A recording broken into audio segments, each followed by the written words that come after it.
I'm obviously an adult adoptee, because that is the bottom line, and it all starts with that loss and that severance.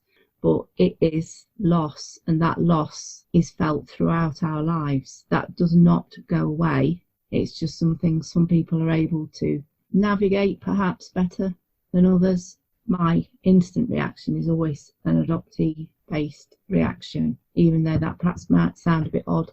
It's very often my initial reaction is from that sort of place. That doesn't ever leave you, ever. But it's just a lifetime of grief. And all the stages we go through, we're just swinging from one part of grief to another part of grief, because those blocks which were critical to be made, those sort of developmental blocks, it's sort of like a pyramid thing, and how you learn things weren't put into place. So I remember being 3, maybe less, and being at play school, and I remember just watching people, how people interact, and how the children would run to their mums, and I would just watch and just think, just didn't understand why they did it. There was no bond, there was nothing. So I had to do a lot of people watching in order to learn like these social situations. I still do it now. It's just one of the things that I like other cultures and how people do things at a sort of family basic level. But the loss is just there always. I think it's much more complex than people think. That bond is there, pre-birth, and if a child is with the mother for however long, but then you've got the trauma of separation. You can't verbalise it, and you never quite fit in. And it does affect everything you do. There's a lot of common themes within adoptees, even younger ones, who were overrepresented in the mental health sector, were 4 times the higher suicide rate, addiction, mental health problems, autoimmune diseases. The list is quite extensive, and that is over the board.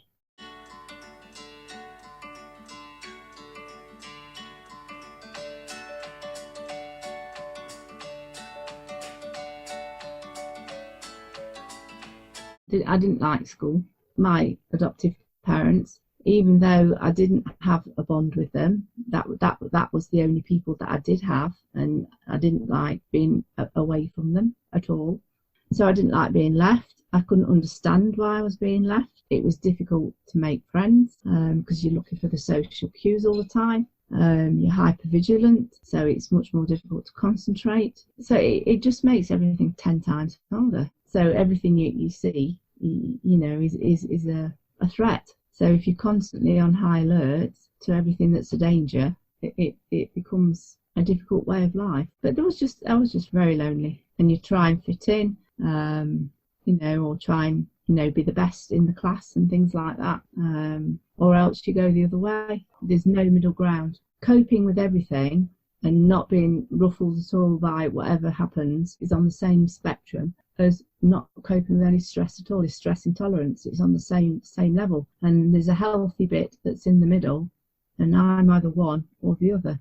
There's never been any middle ground. The middle ground is very, very difficult to reach. The middle ground just seems to be an act. It's not a natural way of being. It's a conscious trying to fit in. I think you need quite a lot of support. It's like we speak adoptee, you don't. We speak different languages, and it's that different. And it's getting an understanding of how to speak adoptee or how to understand adoptee, because it is completely different. It is a completely different way of being. I think if I'd had other adoptees who could have spoke freely to, I think that would have been a massive benefit. To have others who just get it. I found it, since I've known other adult adoptees, that has been a huge benefit to me.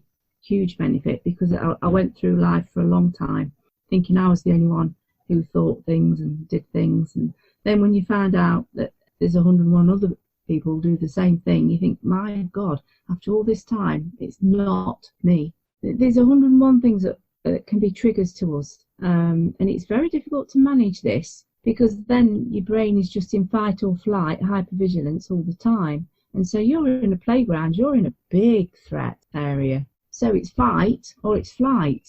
that's your choice. There's no logic, because you can't use emotion, you can't use logic. That there's nothing there. All you can think about is fighting or getting out of there.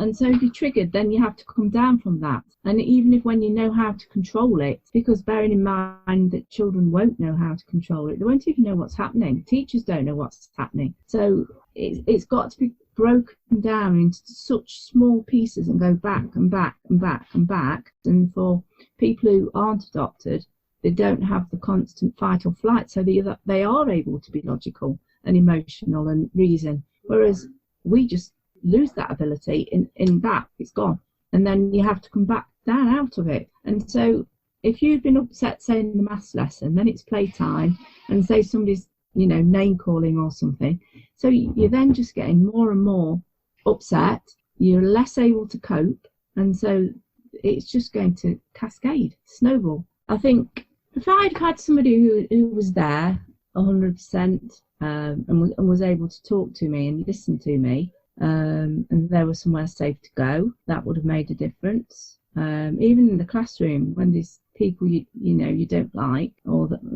they don't like you, again it's you can't concentrate, because you're just in the position of waiting, of hypervigilance, of just being on edge all the time. But especially when it was competitive as well, I found that difficult. But I think having somebody to go to, so you've got one person where it's quiet, where they completely understand, but also understanding what was happening, I think would have helped. What was happening to me, rather than me thinking, oh, it's me, nobody else seems to be doing this, it's something wrong with me. I think if there's some very, very basic understanding and explanation of what is happening, would have helped, just so you're not frightened all the time, just not living in fear all the time. Ultimately, it's a game of survival. So when you are in fight or flight a lot, it is about essentially survival. And you just hide things. I because I was just so ashamed.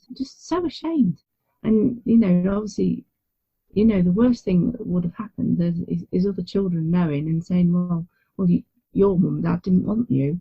And it's just that level of shame, and you can't verbalise that as a child, and it takes a long time to work it out. Losing a point, it is about loss. Any loss is massive. So a child losing a point, an adoptee at school losing a point, is not just losing a point. You are opening up Pandora's box again and again and again. Just builds it, because it isn't just a single point to us. It is a big loss, and we can't seem to break down whether that's a small loss or a big loss. It's just a blanket loss. And education, even at university level, it's just so much more complicated. It's so much more difficult than it is for everybody else. It's not just, you're not just an adoptee. There's adoptees as a result of trauma, are autistic, on the autistic spectrum, and that might be missed. The dyslexia might be missed. So it's just adding it up. And when you've got siblings, or you're competing against a biological child. If your adoptive parents had a biological child as well, you put that in the mix as well. So everything just adds up. I did a poll on Twitter, 2,000 responses, and 82% of people who responded used the word adult adoptee, not adopted person. That is the term we use.